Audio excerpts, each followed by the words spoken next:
Então, você é muito bem-vindo, que nós possamos estar juntos nesse tempo. Permita que Deus venha assim na sua casa, no seu coração, no seu ambiente de trabalho. Brilhar, refletindo a glória do Senhor Jesus. Então, é bom estarmos aqui. Eu quero compartilhar uma porção da palavra de Deus com vocês e depois nós orarmos, celebrarmos a ceia do Senhor juntos, né? E a gente vai vivendo esse tempo maluco, né? Que nós já estamos em setembro, né? E a vida já foi, né? Do 23, né? Daqui a pouco a gente já começa a organizar o Natal, né? Antes tem o peru, né? Do Thanksgiving, né? E aí daqui a pouco já tem o Natal e a gente já vai para o 24. O que a gente tem que fazer com tudo isso? Viver com qualidade, né? Você não consegue segurar o tempo, né? Viver com qualidade, viver bem. Parar um momento como esse, num domingo, para adorar o Senhor, se colocar diante dele, é saudável. Esse tempo de qualidade com Deus, ele também define toda a tua semana. Define a tua semana. É lógico que todos os dias a gente tem que parar um pouquinho, adorar a Deus, ler uma porção da palavra de Deus, nos alimentarmos, aproveitarmos a oportunidade de levar Jesus às pessoas. Mas esse momento, o domingo, foi inserido em nós cristãos, né? O domingo estarmos na casa do Senhor, adorando o Senhor, né? Nesse momento nós estamos na casa do Felipe e da Sirlene, pastores daqui, mas pela fé eu já vejo essa igreja num grande templo, num grande local, com multidões de pessoas adorando o Senhor, e ela também formando novos pastores e plantando outras igrejas, porque tem muitos lugares na Flórida para a gente alcançar, né? Então, deixa Deus te usar, vem? Permita Deus usar você. Eu quero falar nessa manhã com você, eu ia falar com você hoje sobre o poder de uma verdade. Mas Deus, ele ministrou no meu coração sobre o que fazer com o que Deus me fez. O que fazer com o que Deus me fez? Talvez seja a palavra para uma pessoa, mas serve para todos nós, amém? Então, abra sua Bíblia lá em Gênesis 41, verso 49, por favor. Gênesis 41, 49.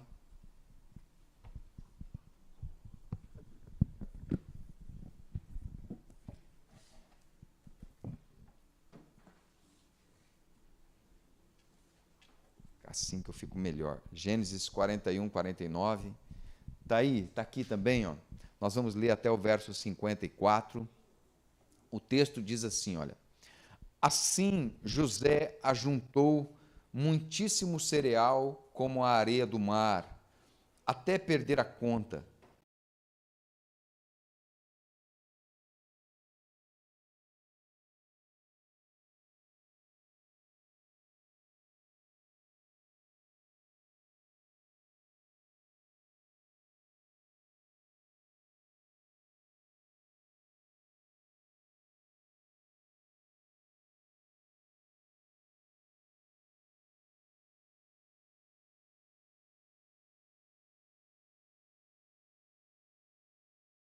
Na terra da minha aflição. Passados os 7 anos de abundância que houve na terra do Egito, começaram os 7 anos de fome, como José havia predito, e havia fome em todas as terras, mas em toda a terra do Egito havia pão. Amém? Pai Santo, obrigado pela tua doce, bendita, preciosa palavra, que o Senhor fale conosco, que o Senhor administre nos nossos corações para a glória do teu nome, em nome do Senhor Jesus, amém e amém. Eu não sei se você, eu acredito que sim, né? Todos nós, você já deve ter sido vítima de uma mentira, né? Uma mentira. A pior coisa que tem é quando a mentira se torna a verdade para nós. Quando você descobre ela. Vai mentindo, mentindo, um dia você descobre que aquela mentira, ela é uma verdade, é real, algo veio, e aquele teu mundo desaba, a coisa toda complica, você perde a referência, perde o chão, perde a direção. Sabe aquele ditado? O que fazer com os limões que a vida me atira, né? Faça uma limonada. Faça uma limonada. Mas é fácil fazer uma limonada? Vamos pensar comigo aqui. É fácil você pegar aquele momento de aflição, de dor, de dúvida, de incerteza e falar assim, eu vou fazer isso aqui, vou fazer com que esse momento se torne algo bom na minha vida. Quando nós olhamos para as estruturas da palavra de Deus, Ezequiel 22:30 vai dizer assim, ó, Deus vai dizer, eu busquei alguém que estivesse na brecha e ninguém encontrei. Deus estava procurando alguém, ele olhou para a terra e procurou alguém que estivesse na brecha, intercedendo, orando, e ele não encontrou ninguém. E quando a gente olha para a história de Esdras foi um sacerdote do tempo de Neemias. Esdras vem junto com a caravana, ele era escriba, e ele vem junto com a caravana para a reconstrução dos muros de Jerusalém. Ele não nasce em Jerusalém, ele nasce no exílio babilônico, e ele vem agora, e lá onde eles estavam, eles tinham uma vida, estava tudo certo, estava tudo organizado, e de repente eles deixam aquela vida, deixam aquela estrutura, deixam todo aquele ambiente, e vai para Jerusalém para a reconstrução dos muros, para viver um tempo de desafios. Em Esdras 7:10 está escrito assim, porque Esdras pôs no coração o propósito de buscar a lei do Senhor, cumpri-la e ensinar em Israel os seus estatutos e juízos. Então, o texto está dizendo que Deus faz o quê? Que Esdras faz o quê? Esdras, ele coloca um propósito no coração. Qual foi o propósito? Primeiro, buscar a lei de Deus. Segundo, cumprir a lei. E terceiro, ensinar. Porque não basta você só aprender. Eu vou buscar, eu vou aprender, eu vou conhecer. Mas ele também diz que, além de buscar essa lei, ele decidiu cumprir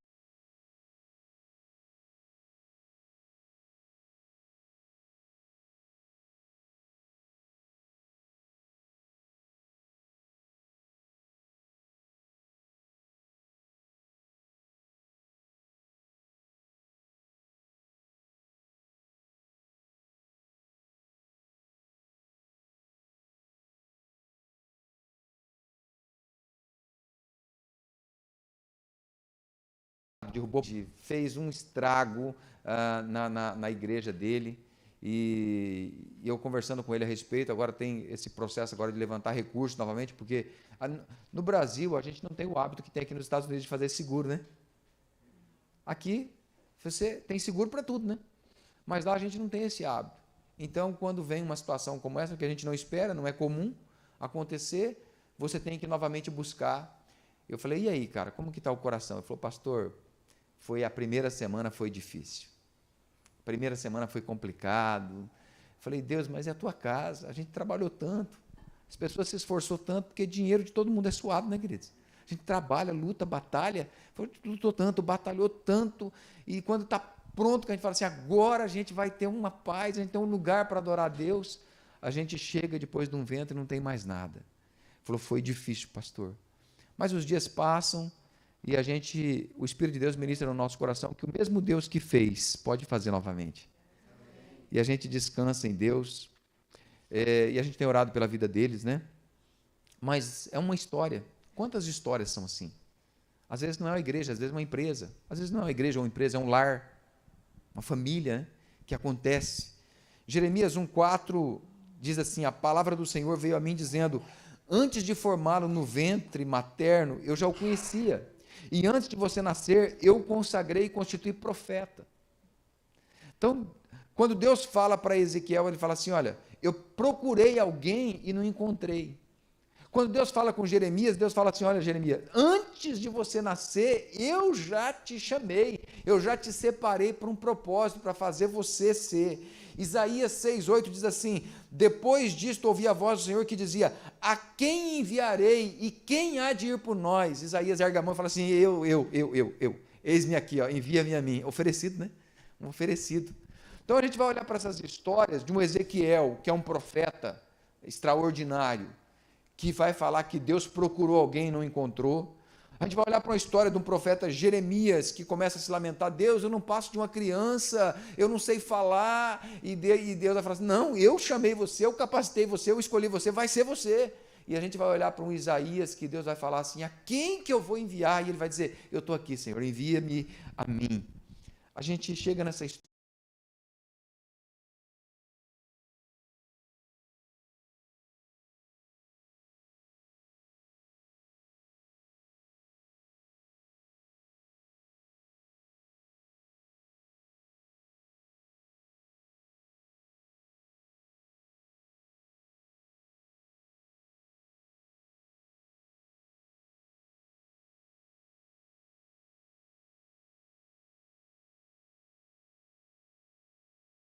na cama para se aquecer, virava uma bagunça. Meu pai tinha que vir, tinha um colchão, uma coberta dessa grossura, a gente chamava de colchoado, para poder se cobrir, porque era aquela vida. José, ele vem dessa grande família, ele era o preferido do pai, o pai o amava, o pai privilegiava ele, os irmãos têm inveja. Você conhece a história, só estou te lembrando. José vai ser jogado numa cisterna pelos irmãos, de jogado na cisterna, ele é vendido por uma caravana que está passando, essa caravana leva ele para o Egito, lá ele é vendido como escravo para a casa de Potifar, na casa de Potifar tudo começa a dar bem, e a esposa de Potifar olha para ele com outros olhos, e agora que é o rapaz fala, pelo amor de Deus, eu vou pecar contra Deus jamais, e ele foge, mas ele é acusado de assédio, prende ele, joga ele na cadeia, e ele está lá na cadeia agora, e na cadeia Deus faz prosperar, Deus era com aquele rapaz, e ele vai ter, lá tem um padeiro, um copeiro que tem sonhos, ele revela, e Deus vai tirar ele daquele lugar ali, em um dia, e vai colocar ele num trono de governo, porque Deus tem um lugar para cada um de nós, e vai colocar ele num trono de governo, diante do faraó, e a Bíblia diz que Deus dá uma família para esse rapaz, uma família de um sacerdote idólatra, daquele povo, mas no meio daquela família idólatra, naquele mundo, naquele ambiente, ele não perdeu a sua fé, ele não se contaminou. E ele tem 2 filhos. E os filhos de José falam da história dele, falam do coração dele. Quando José se levanta para a realização do sonho de Deus para a sua vida, que ele vai se assentar no trono do governo do Egito, eu imagino que ele poderia pensar assim, uau, agora eu sou o cara. Cara, eu passei os últimos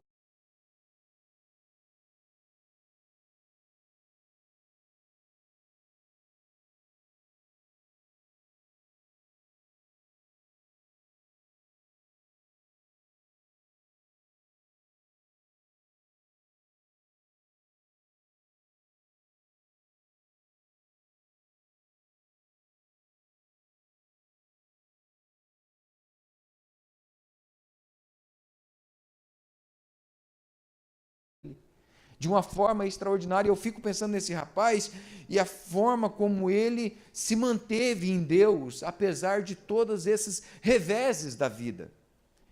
O que eu aprendo sobre o que fazer com o que Deus me fez, olhando para essa história de José? A primeira coisa que eu aprendo, tenha um coração disposto a obedecer. Não é fácil obedecer quando tudo vai bem. Mas não é fácil obedecer a Deus quando você está olhando para tudo, para a tua história e você vê aquilo tudo errado, tudo ruim, tudo difícil. Quando você vê a tua casa cheia d'água, né, Priscila? Você vê a tua casa cheia d'água, você fala, Deus, tudo que eu construí, a água está levando. Está indo tudo embora, eu não tenho controle disso, eu perdi o controle de tudo. Então, em todo lugar que José estava, Deus, Deus fazia prosperar. A gente vai ver lá em Gênesis 39, 23, o carcereiro não se preocupava com nada do que tinha sido entregue às mãos de José, porque o Senhor estava com ele e tudo que ele fazia, o Senhor prosperava. Eu não sei como é que é esse negócio de estar numa prisão e ser próspero na prisão, mas o texto está dizendo que ele está preso e lá na prisão as coisas prosperam, as coisas dão certo. Você não obedece somente quando sabe como será, você obedece quando sabe que é certo. Eu não sei o que vai ser, mas eu sei o que é certo, então eu vou continuar fazendo aquilo que é certo. Não importa o que o outro fez, não importa o que aconteceu, eu sei de mim, eu sei da minha relação com Deus, eu vou continuar. Em todo lugar, então, José prosperava, e mesmo em um ambiente de deuses, ele preservou os seus valores em Deus. Amém, queridos? Amém. Diga comigo, melhor é obedecer. Filho que não obedece deixa de ser filho? Não deixa de ser filho, mas o pai tem alegria em abençoar? Não tem. Você tem alegria em abençoar filho que desobedece? Não tem, né, Glei? Não faz assim, meu filho, não faz assim, meu irmão, mas tema, quer fazer, você vai continuar amando, mas o teu coração se entristece, porque você sabe que não é certo aquilo que está fazendo, aquela atitude, aquela decisão. Agora veja, queridos, nem sempre o nosso coração quer fazer o que é certo, o nosso coração ele é enganoso, às vezes o nosso coração quer fazer o que ele acha que deve fazer, e não fazer o que é certo. Às vezes, nós temos que lutar contra os nossos desejos. Por quê? Porque melhor é obedecer. Então, diante dos momentos de reveses da vida, pergunte para você mesmo: isso que está na minha frente é o que eu quero ou o que é certo? Porque nem sempre o que eu quero é o que é certo. E às vezes eu preciso tomar essa decisão, essa escolha de fazer. Então, de verdade, tenha um coração disposto a obedecer. Não somente em fazer o que você quer, mas em obedecer à lei do Senhor. Amém? A segunda coisa que eu aprendo com José: desenvolva uma disposição sincera em fazer. Porque não basta ter um coração disposto a obedecer, mas tem que ter uma disposição sincera em fazer. Eu vou fazer porque é certo. Eu vou fazer porque isso agrada ao coração de Deus. Olha, o Evangelho de João 15:14 diz assim: vocês são meus amigos se fizerem o que eu lhes ordeno.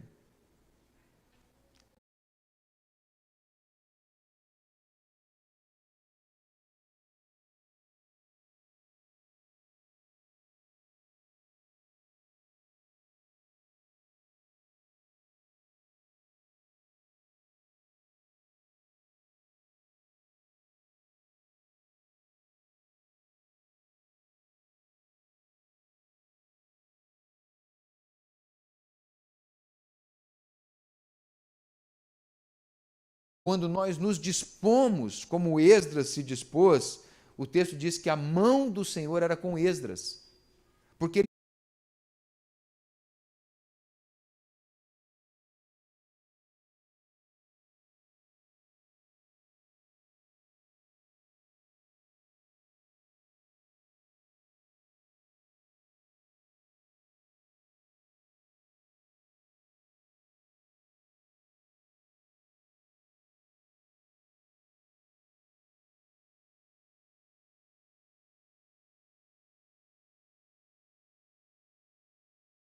nosso coração deseja um monte de coisa que não é boa.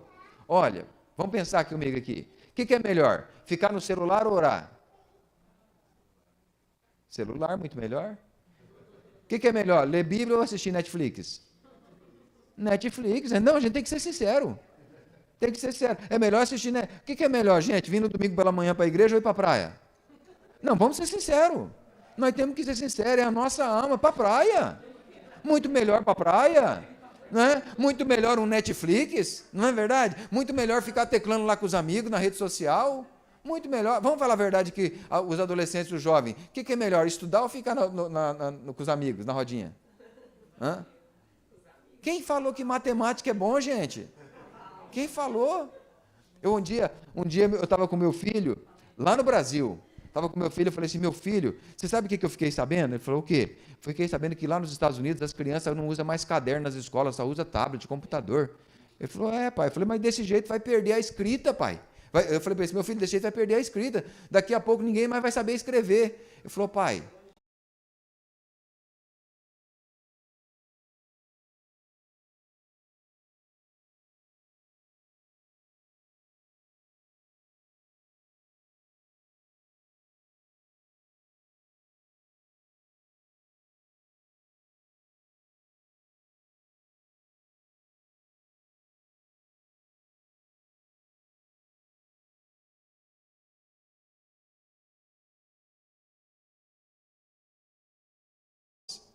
quando a gente sabe o que é certo, a gente não faz o que tem vontade, faz o que é certo, mesmo que não tenha vontade. A minha vontade é de ficar no celular, mas o certo é orar. Então eu vou deixar meu celular e eu vou orar. A minha vontade é assistir o Netflix, mas eu preciso ler Bíblia. Então eu vou desligar o Netflix e eu vou ler Bíblia. A minha vontade é de ir para a praia, mas eu preciso tirar um tempo de qualidade com Deus. Então eu vou encurtar meu tempo de praia e eu vou para a presença do Senhor para adorá-lo, porque é o certo. Não é a minha vontade, é o que é certo. Jesus, ele vai fazer uma menção lá no profeta, do profeta Isaías. Ele vai dizer assim em Mateus 15:8: este povo me honra com os lábios, mas o seu coração está longe de mim. Queridos, necessidade é diferente de vontade. Nós temos vontade de um monte de coisa, mas nós temos que priorizar a nossa necessidade. Todo cristão tem necessidade de orar, ler Bíblia e adorar o Senhor. Isso é uma necessidade interna. Se você não alimentar essa necessidade, um dia vai dar ruim. Um dia vai dar ruim. Então eu preciso desse relacionamento com Deus. Após o cativeiro, Deus vai levantar esse homem que nós falamos, Neemias. Esdra, como escriba, vai com eles para essa reconstrução dos muros de Jerusalém, porque eles não receberam um chamado. Eles não receberam uma revelação. Um profeta não chegou para ele e falou assim: eis que eu te digo.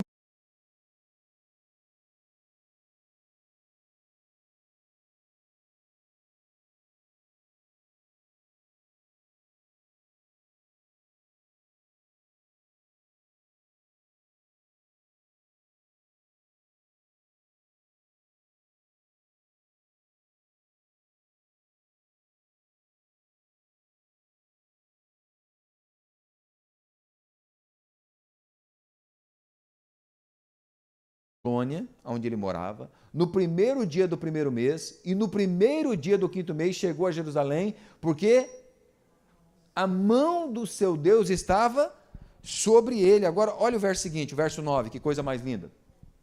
Ele partiu da Babilônia no primeiro ano do primeiro mês, o verso 10.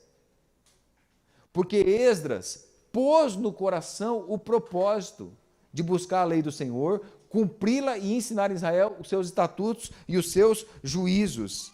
Esdras foi junto com Neemias, e eles foram para esse lugar para mudar a história, queridos. Eles conseguem mudar essa história, e nós temos o nome deles escrito no livro da vida, na Bíblia Sagrada. Estava na Babilônia, tudo de bom, tudo maravilha. Olha, você acha que lá na Babilônia, no palácio do rei, tendo a sua casa, sua comida, sua bebida, sua tranquilidade, nasceu uma vontade no coração.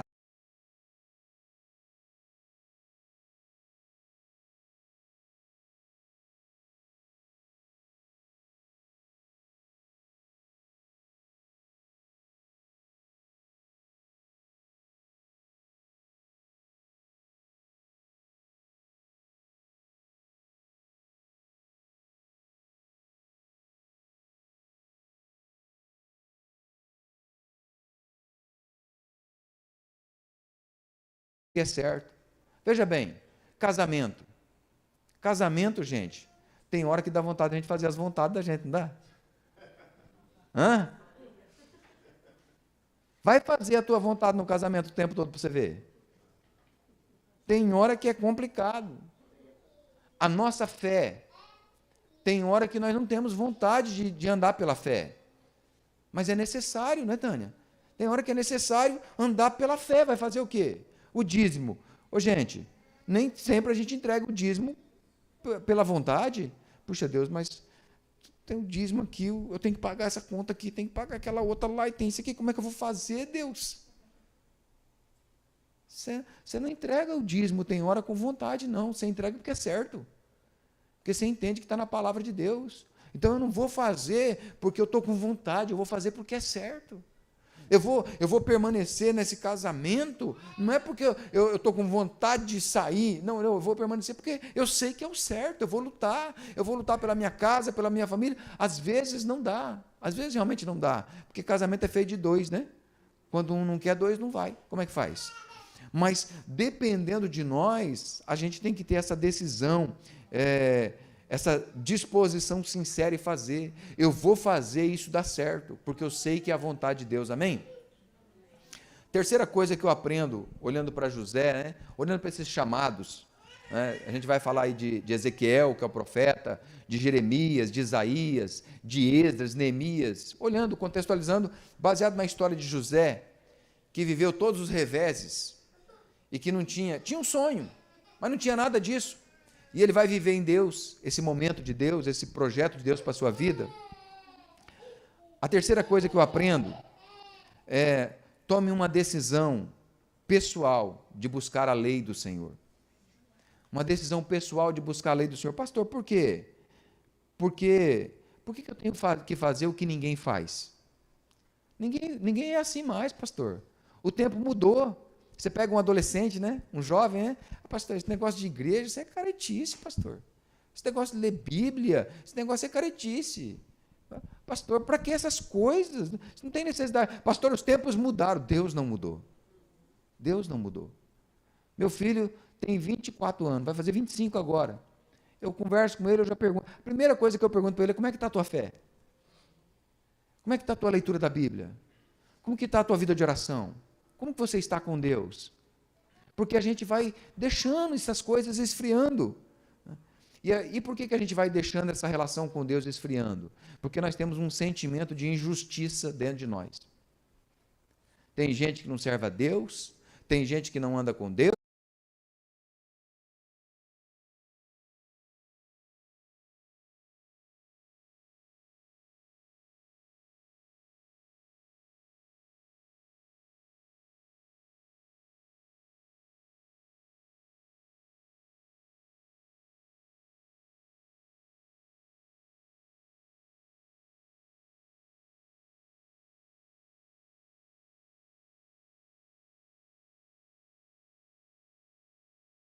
Falou: esse livro, pastor, mudou a minha vida. Falei: sério? Pastor, tudo que o senhor vem falando para mim há muitos anos, esse livro fala.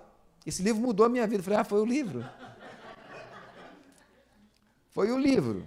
Né?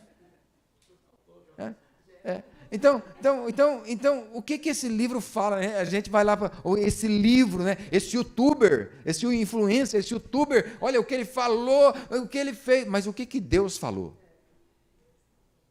A gente tem que saber o que Deus falou.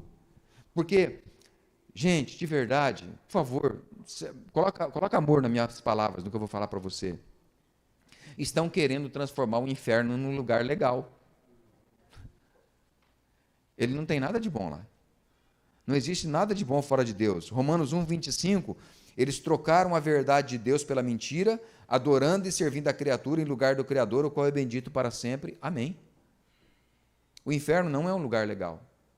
E se nós não falarmos essa verdade para as pessoas irão para o inferno. Deus não mudou. Salvação só há em Jesus. Não existe salvação. Não existe salvação fora de Jesus. Você não encontra salvação no YouTube, você não encontra salvação nas redes sociais, podcast, você não encontra salvação em Spotify, em Apple Music, você não encontra salvação em Snapchat, não. Você encontra salvação em Jesus. Essa verdade não mudou. A palavra de Deus, ela permanece viva, ela não muda. Olha, casamento não é um papel que garante uma felicidade. Casamento é uma aliança que a gente faz. Jesus é o noivo, nós somos a noiva. Ele vai vir buscar a noiva para um casamento eterno. Por que você anda com Jesus? Porque é uma aliança que você faz com Ele. A vida cristã, ela tem seus desafios. Jesus falou: olha, no mundo vocês terão aflição. Tem de bom ânimo. Eu venci o mundo. E faz parte nós estamos vivendo um tempo que as pessoas não acreditam em Deus. As pessoas não acreditam mais em Deus. Olha, veja, a ciência, vocês estudam isso lá na escola, a ciência, ela diz que cromossomo X é fêmea, cromossomo XY é macho, não é isso? Não é isso que ela define? É a ciência que fala isso, não é nós. Nós falamos que Deus fez macho e fêmea, homem e mulher. A ciência diz que cromossomo X é fêmea, cromossomo XY é macho. Lá atrás as pessoas dizem assim: mas eu não acredito em Deus, eu acredito na ciência. Ok. Mas a ciência agora diz que X é fêmea, XY é macho. A pessoa vai... Aí agora a gente está vivendo pós-ciência, tá, gente? Está dizendo assim: e você ainda é daqueles que acredita na ciência? Negacionista. E esse está entrando dentro da nossa casa, está entrando dentro da igreja, nas famílias. A Bíblia vai dizer que nós não podemos acreditar nessa chamada falsa ciência, esse negócio chamado ciência. Então, existe um estudo sobre todas as coisas e ela vai sendo manipulada. Querido, a nossa verdade é só uma: a palavra de Deus. O que nós precisamos para viver vida com qualidade está escrito. É assim que funciona. O que é liberdade, pastor? A Bíblia vai dizer que aquele que peca é escravo do pecado. Jesus disse: e conhecereis a verdade, e a verdade vos libertará. E Jesus é a nossa verdade, amém? Aí eu vou lembrar de mim, né? A gente vai falar lá de Jeremias, que Deus vai falar para ele assim, antes que você nascesse eu te chamei. A gente vai pensar em Isaías, que ele fala assim, eis-me aqui, envia-me a mim. A gente vai olhar para o Ezequiel, que diz assim, assim diz o Senhor, um profeta usado por Deus. E aí eu vou pensar em mim, né? Quando eu olho para essas histórias todas e eu vejo os testemunhos, né? Tem testemunhos lindos de gente que fala do chamado dele, como ele foi chamado, como Deus se revelou a ele, um lá no monte, o outro lá trancado num quarto, 40 dias de jejum, o outro que teve um encontro com Deus, outro que um anjo apareceu. E o meu caso, como é que foi? A Tânia. Eu estou lá no culto, aí ela está do meu lado chorando. Chorando. Por que essa menina está chorando desse tanto, gente? E chorando, e eu sem entender nada lá, e eu sem entender nada dentro da igreja. Eu nem entendi o que o pastor estava pregando. Né? Nada, eu estou lá, assim, eu queria, meu interesse era ela, não era a igreja, não era nada disso. Né? E ela está lá chorando. Aí ela olhou para mim e falou assim, vamos.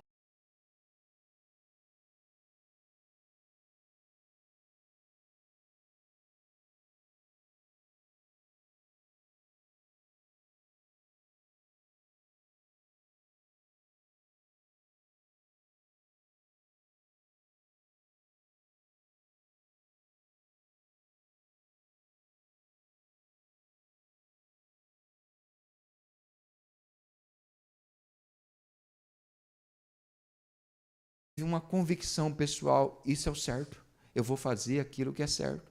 Eu vou andar na presença de Deus. Né? Olha, você quer que seu filho seja feliz ou que ele viva a eternidade com Jesus? Então, ensine ele a ler Bíblia. Ensine a orar. Traz ele para cá. Ai, mãe, eu não quero ficar aqui não, mãe. Ai, pai, eu não quero ficar. Pai, é muito chato. Eu quero ir para lá, eu quero pular. Não, não. Você vai ali, ó, porque ali é o certo. Primeiro a gente faz o que é certo, depois a gente faz o que a gente tem vontade. É isso. É assim, ó, vamos andar na presença de Deus. Defina isso para a tua vida. Assim, eu vou viver em Deus todos os dias da minha vida. Eu vou andar com Deus, porque isso é o que é certo. O que eu estou fazendo com o que Deus me fez? Eu vou decidir servir ao Senhor. Veja, se o seu filho não quiser mais escovar dente, tudo bem? Não, tudo bem não. Se o teu filho adoece, o médico fala, olha, tem que tomar uma injeção, senão morre. O que você faz? Mas ele fala para você assim, não, eu não vou tomar essa injeção. O que você faz? Aí o teu filho fala assim, eu não vou no culto não. O que você faz? Fica em casa. Não. Eu não quero ler Bíblia não. Tudo bem. Eu não vou orar não, tudo bem. Não. Você vai ler Bíblia, você vai orar, você vai para o culto. Você vai adorar o Senhor. Por quê? A gente obriga a escovar o dente, a gente obriga a tomar a injeção, mas não quer obrigar a servir ao Senhor Jesus. Porque, não, meu filho, tudo bem, você fica aí, você está cansadinho, descansa. Não, depois, outro dia. E ele vai perdendo a fé sem perceber. Um dia a gente é um adulto sem Deus. Acredita num monte de coisa, menos em Jesus. Olha, a gente não faz o que quer, a gente faz o que precisa para ser achado nele, para ser encontrado nele. Mateus 13, 49, você pode colocar para nós, Alex?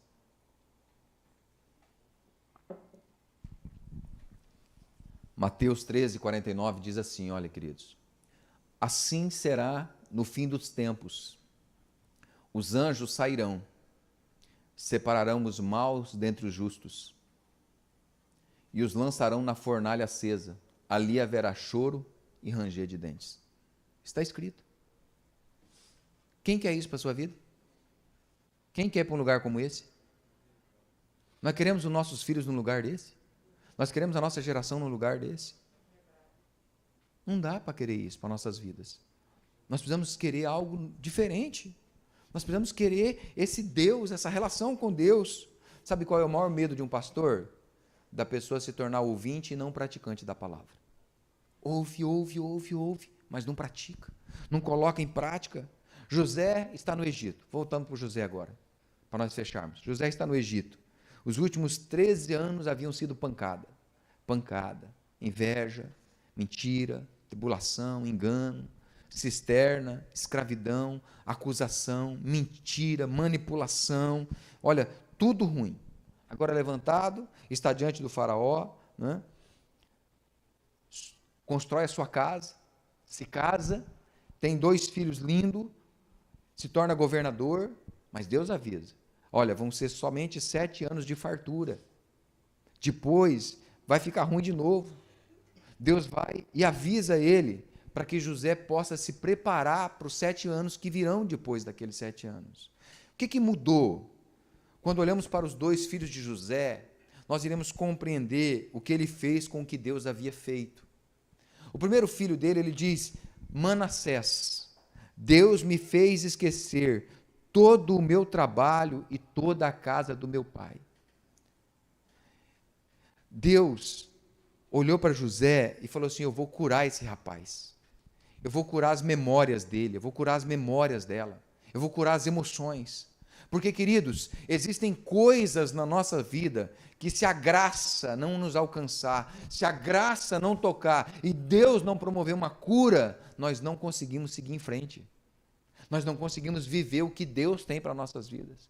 Então, quando vem o primeiro filho dele, ele vai falar assim: olha, caramba, Deus me fez esquecer. Eu não sei o quanto, eu não sei qual é a memória que você tem que dói, mas eu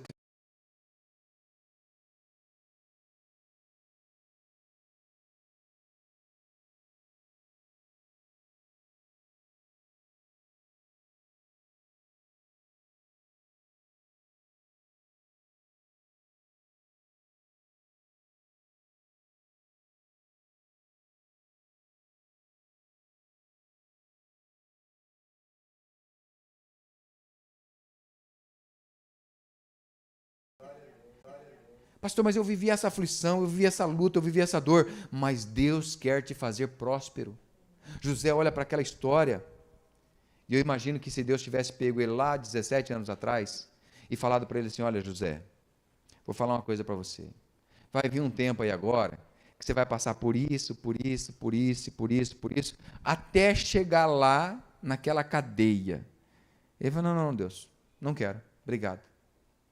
Mas todo aquele tempo que ele passou, sem Deus falar para ele o que ele iria passar, sem Deus falar para ele das aflições, ele tinha valores dentro dele que permitiram ele perseverar, mesmo nos momentos mais difíceis, em Deus. E Deus prosperando os ambientes aonde ele estava. Você sabia que existe uma estatística que diz que 80% dos usuários químicos são de famílias evangélicas? Que 50% dos usuários químicos vieram do altar? Era gente que tocava. Você pode fazer um teste. Encontra um homeless na rua e pergunta para ele assim: você conhece Jesus? Você vai se surpreender. Alguns deles vão começar a chorar e falar assim: eu tocava no altar, eu cantava, eu adorava. Sabe o que aconteceu com essas pessoas? Ela leu a palavra de Deus, ela ouviu a palavra de Deus, mas ela não praticou. Por que ela não praticou? Porque ela não viu coerência no que ela viu e ouviu.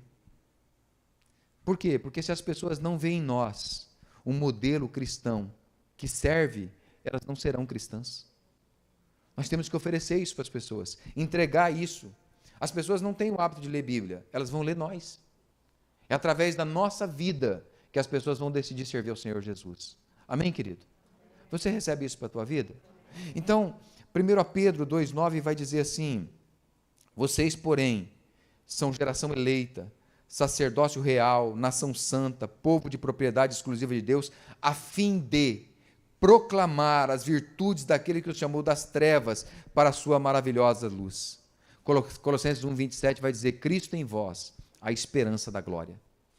Há uma expectativa do céu em nós, que nós façamos a diferença, amém?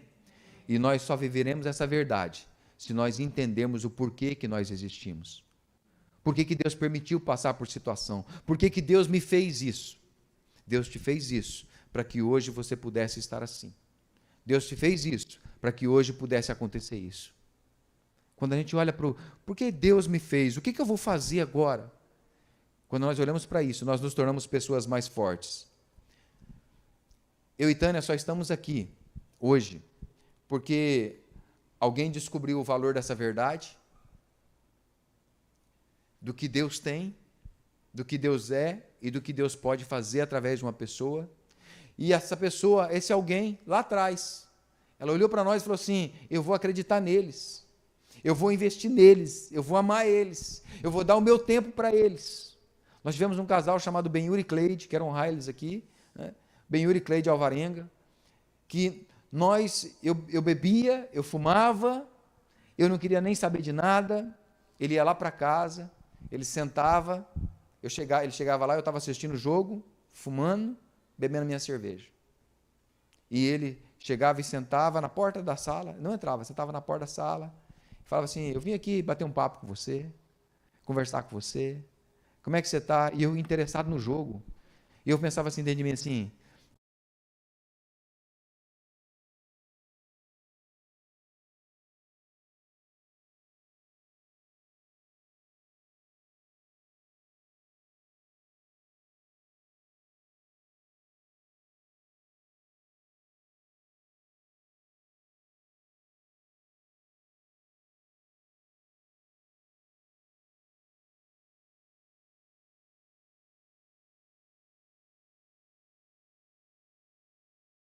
você está indo na igreja? Eu fui na igreja lá, tem 15 dias que eu fui, foi bom. Mas a semana, e aquela conversa que parecia que do nada para lugar nenhum, sabe? Igual eu estou fazendo com vocês aqui agora. Não acabar nunca, meu Deus. Eu tenho tanta coisa para fazer e não acaba. E ele ficava ali, maçando barro, sabe? E aquela verdade dele, ela ia entrando. Ela ia entrando. Aí eu apagava o cigarro, eu desligava a televisão, aí a cerveja esquentava, e antes dele ir embora, eu falava assim, eu só quero fazer uma oração com você, dizer para você que Jesus te ama, te abençoar, sabe, acreditar em mim, quando nem eu acreditava, e ele não chegava ali para falar do meu jogo, da minha cerveja, do meu cigarro, do meu estilo de vida, não, ele só chegava ali, ele só ficava ali, para saber de mim, para conversar, para bater um papo. Eu não merecia, mas o favor de Deus levantou ele para vir até mim, como está escrito, né? Quão formosos são os pés.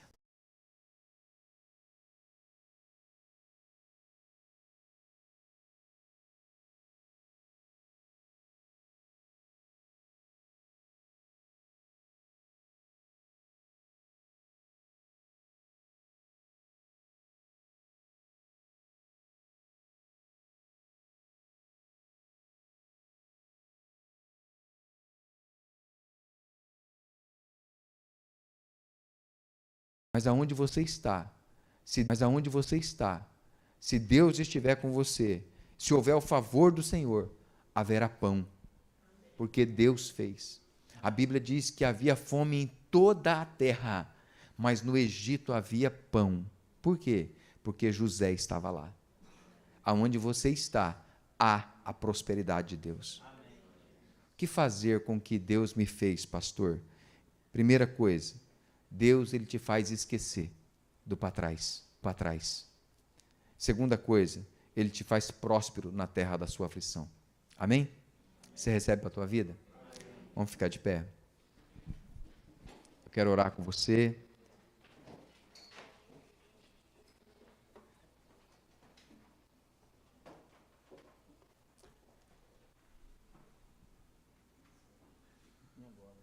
Felipe estava fazendo.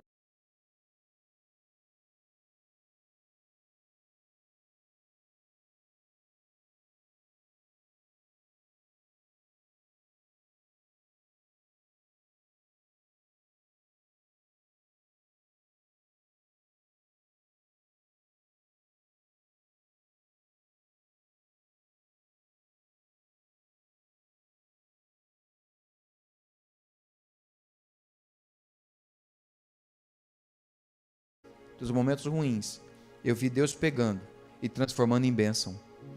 E Deus é poderoso para transformar em bênção tudo que é entregue nas suas mãos. Amém? Confia nele, descansa nele, feche teus olhos, deixa essa canção ministrar teu coração, fale com Deus.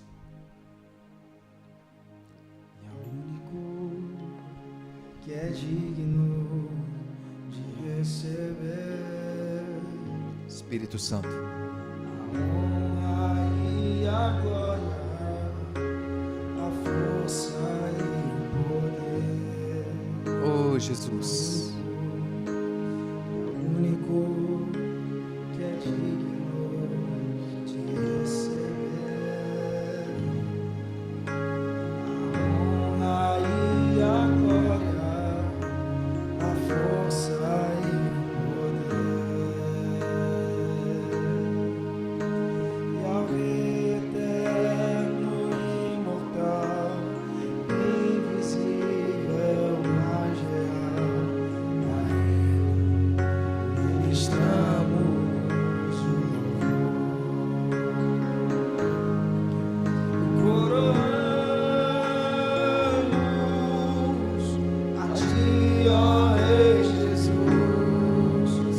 Coroamos a Ti, ó Rei Jesus. Adoramos o Teu nome, nos rendemos aos Teus pés,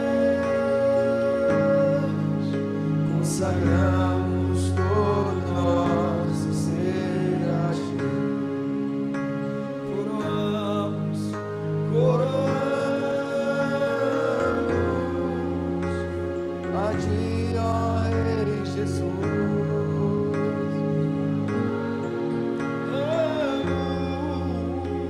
A Ti, ó Rei Jesus. Adoramos o Teu nome, nos rendemos aos Seus pés, consagramos todo nosso ser a Ti. Espírito da graça, o Senhor é poderoso para curar.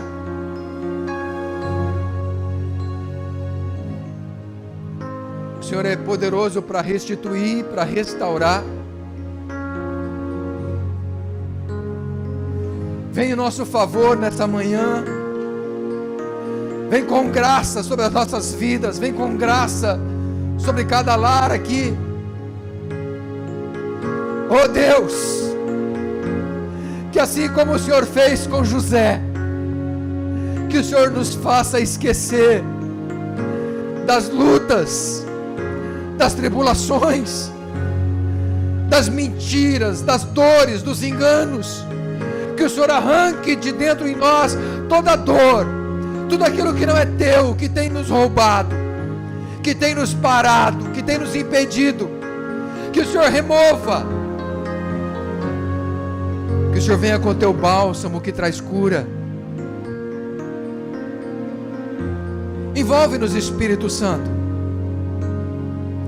Cura memórias. Cura corações. Ministra em nós a Tua palavra. Insere em nós os valores do reino. Que nós possamos Te desejar, Jesus, todos os dias de nossas vidas. Que nós possamos Te querer mais que tudo. Que nós possamos Te querer do levantar ao deitar, no entrar e ao sair. Que o nosso coração seja um com o Seu coração. Que nós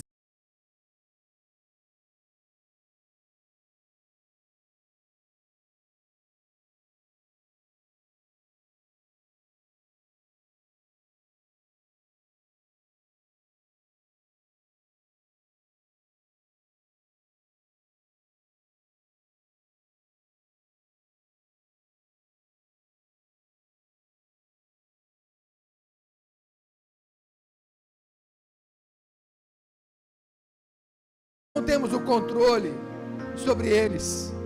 Aqueles que nós amamos, nós não temos o controle sobre eles, sobre as decisões deles. Nós os amamos, nós entregamos a eles a verdade, mas é o Senhor que pode ir lá, Espírito Santo.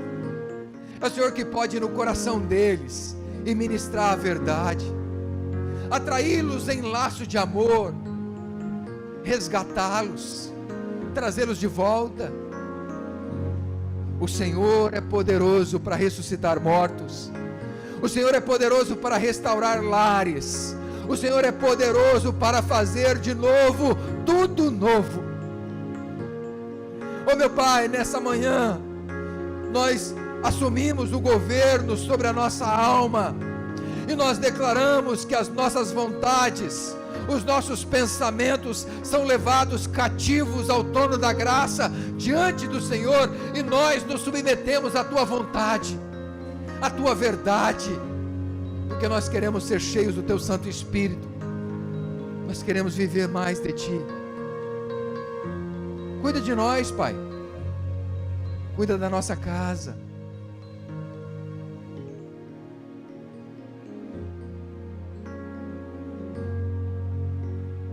Nós amamos o Senhor, nós amamos a tua presença, nós tomamos posse da tua palavra. A tua palavra, como disse o salmista, bondade e misericórdia me seguirão todos os dias da minha vida, e eu habitarei na casa do Senhor para todo sempre. Nós te desejamos, nós queremos andar contigo, nós queremos viver para o louvor da tua glória. Obrigado, Espírito de Deus, por essa manhã. Obrigado porque o Senhor é Deus que cura.